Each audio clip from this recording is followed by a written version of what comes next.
Hello and welcome students. This is the next part of our video. जैसे हमने last topic में पढ़ा था ना, living and non living things हम पढ़ रहे थे। तो उसमें हमने उसे चैप्टर हमारा फिनिश हो गया था। उसके कैरेक्टरिस्टिक देखे हमने, उसका क्या क्या क्वालिटी होता है, क्या क्या फीचर्स होता है, वो सारा हमने देखा था। तो इस वीडियो में हमें देखेंगे, इस वीडियो में हमें देखना है ऑब्जेक्टिव्स एंड क्वेश्चंस। ठीक है, तो मैं इसमें वेरी शॉर्ट शॉर्ट ये सारा कुछ क्वेश्चंस और ऑब्जेक्टिव्स आपको क्लियर कराऊंगी। तो in this video will see objectives and some questions related to the chapter. जो हमारा टॉपिक है लिविंग एंड नॉन लिविंग, उससे रिलेटेड जो उसके क्वेश्चंस हैं वो सारा कुछ इस वीडियो में हम देखेंगे। ये हमारा चैप्टर थर्ड है ना बायोलॉजी का। जैसे ये वैसे तो ये चैप्टर 7 है, लेकिन according to syllabus this is the chapter number third which will come in the half yearly. तो इसमें हम ऑब्जेक्टिव्स देखेंगे। तो लेट्स स्टार्ट आवर वीडियो। तो देखो फर्स्ट क्वेश्चन क्या है हमारा, the wood of which a wooden chair is made. जिससे वुडन चेयर बना होता है उसका लकड़ी लिविंग है या नॉन लिविंग है। तो क्या होगा, was once living but is now dead. एक टाइम पे तो वो प्लांट्स था ना, तो वो लिविंग था और अब उसका वो वुडन चेयर बना दिया गया है, तो अब वो नॉन लिविंग हो गया है, डेड है। Which of these do all living organism have. ये सारे में से कौन सा चीज़ है जो सारे लिविंग ऑर्गेनिज्म के पास होता है। तो सेल हो गया। In plants respiration occurs during day and night. Plants में रेस्पिरेशन दिन और रात दोनों टाइम होता है। Which of this is not a product of excretion. कौन सा इसमें एक्सक्रीशन का प्रोडक्ट नहीं है, यूरिन, स्वेट या कार्बन डाइऑक्साइड। तो कौन है वो, एनर्जी नहीं है। During which process is energy release. तो रेस्पिरेशन के टाइम पे एनर्जी रिलीज होता है जिससे हमें ताकत मिलती है।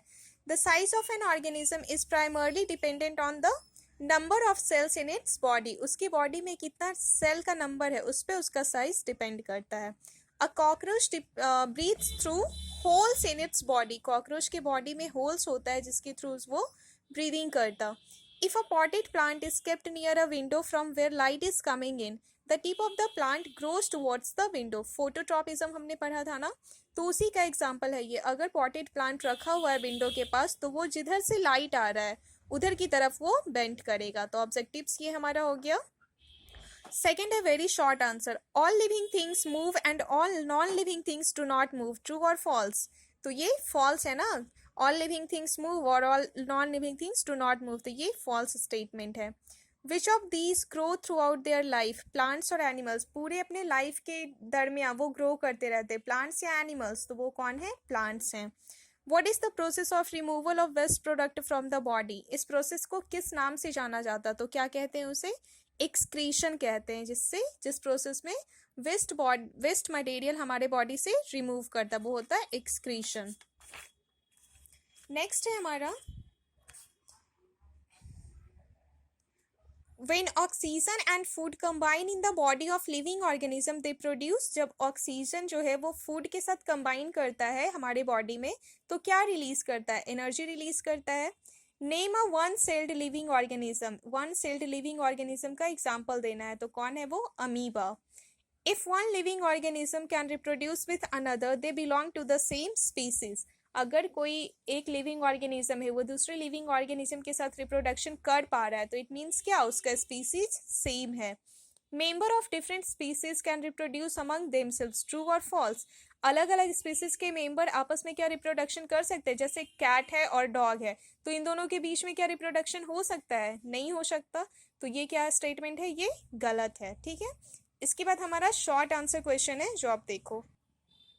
देखिए तो हमारा फर्स्ट क्वेश्चन क्या है इसमें, why do animals move around. Animals इधर उधर मूव क्यों करते रहते। Animals move around in search of food और shelter and also to escape from enemies. वो सर्च के मतलब फूड और शेल्टर की सर्च में और अपने इनेमीज से भी बचने के लिए वो इधर उधर घूमते रहते हैं। Give an example of movement in plants. तो इसका एग्जाम्पल कौन हो जाएगा, the plant sunflower moves as it turns to face the sun. Sunflower के बारे में आपको पता है ना कि वो क्या होता है, उसका फेस हमेशा सन की तरफ होता है। तो ये किसका एग्जाम्पल है, मूवमेंट इन प्लांट्स। थर्ड है water cells are all living things made of cells. क्या सारे लिविंग थिंग्स में सेल्स के बने होते हैं, तो ये तो सही है, yes all living things are made up of cells. और सेल होता क्या है, cells are the structural and functional unit of all living things. जितने भी लिविंग थिंग्स हैं उनका स्ट्रक्चरल और फंक्शनल यूनिट क्या है, वो सेल ही है। मतलब सेल ही वो सबसे छोटा यूनिट है जिसके मिलने से उनके बॉडी का डेवलपमेंट हुआ है। Fourth question is there is some growth in unicellular organism, how do they grow, कि यूनिसेलुलर ऑर्गेनिज्म में कुछ ग्रोथ होता है, तो पूछा जा रहा है कि वो ग्रो कैसे करते। तो unicellular organism grow only in size of their cells, उनका बस सेल का साइज इंक्रीज करता है, ठीक है। फिफ्थ है हमारा give an example of a stimulus and a response, तो इसका एग्जाम्पल क्या हो जाएगा, जो मिमोसा प्यूटिका होता, छुई मुई जिसको बोलते हैं। The leaves of the mimosa plant droop if we touch it, जब हम उसे टच करते तो वो ड्रूप हो जाता, मतलब उसके पत्ते ऐसा लगता मुरझा गया है। Touch is the stimulus, touch क्या है यहाँ पे, स्टिमुलस है, और while folding of leaves is the response. How are autotroph different from heterotroph, autotroph heterotroph से अलग कैसे है, तो ऑटोट्रॉफ अपना खाना खुद से बनाते हैं, और हेट्रोट्रॉफ जो है वो दूसरे पे डिपेंड करता है अपने खाने के लिए। Autotrophs make their food themselves, while heterotrophs depend on other for their food. Seventh है all living things take in oxygen. What function does oxygen perform in the body? यहाँ जो ये O2 है ना, ये ऑक्सीजन का फॉर्मूला है, ठीक है। तो oxygen is the primary need of all living organism, ये तो पता है हमें, ऑक्सीजन जो हमारा सबसे प्राइमरी नीड है। Living organism respire all the time, सारे टाइम पे वो रेस्पिरेशन करते रहते हैं। The oxygen breathe in combines with the food, जो ऑक्सीजन हम सांस के दौरान लिए तो वो फूड के साथ हमारा कंबाइन होता है और फिर एनर्जी को प्रोड्यूस करता है, और वो एनर्जी हमें जीवित रहने में हेल्प करता। We need energy to stay alive. Last question है हमारा 8 नंबर, name 3 waste products that we excrete, तो क्या क्या हो गया, यूरिन हो गया, स्वेट हो गया, एंड कार्बन डाइऑक्साइड, जिसे हम CO2 लिखते, फॉर्मूला क्या होता, CO2। तो ये आपका शॉर्ट, वेरी शॉर्ट हो गया, बाकी हम अपना नेक्स्ट वीडियो में क्वेश्चन आंसर देखेंगे। I hope you all are standing this, आप इसे नोट डाउन भी करोगे कॉपी में, और जिसे समझ ना आए वो इसे दोबारा से फिर पूछ सकते हैं। Till then be safe and be happy, thank you.